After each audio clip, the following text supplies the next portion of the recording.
the procurement regulation permits that.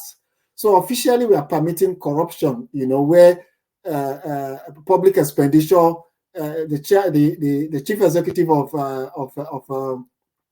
a public corporation is expected to go with all the furnitures. Is it in Abia State that the governor met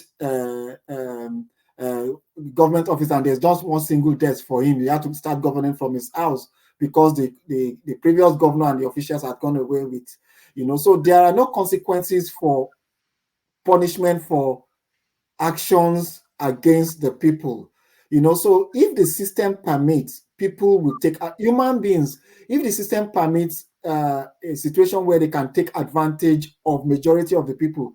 But what we need to ask ourselves, how do we reform, how do we tighten the laws in such a way that people will not get away? So for example, make being a senator unattractive. If you have to go to the Senate as a part-time senator or the National Assembly on a part-time basis, not a lot of people will be killing themselves to become senators. If the governor of a state gets fewer allowances, does not get all the paraphernalia, or the president, fewer people, or if the president does not become so powerful, it will not matter whichever region. You see, people will not be attracted to becoming president or elected officials. So the reason why people want to go into elective, because the highest employer of labor now, technically in the country, is politics. It's the only industry that you go in and you recoup your money once you get into government. It's a system failure, and the people make the system, and the people is not just the leaders, it's the follower. They are the followers.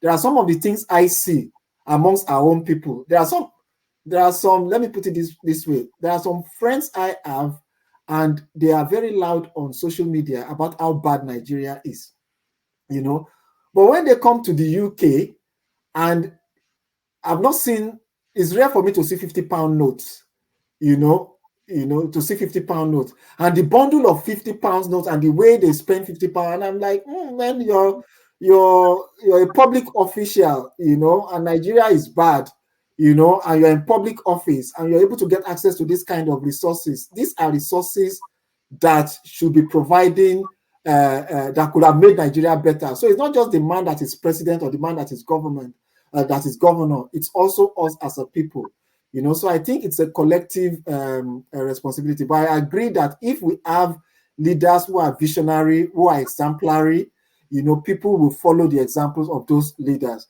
Like, nobody is going to listen to Tinubu now when Tinubu is flying out every minute of the day.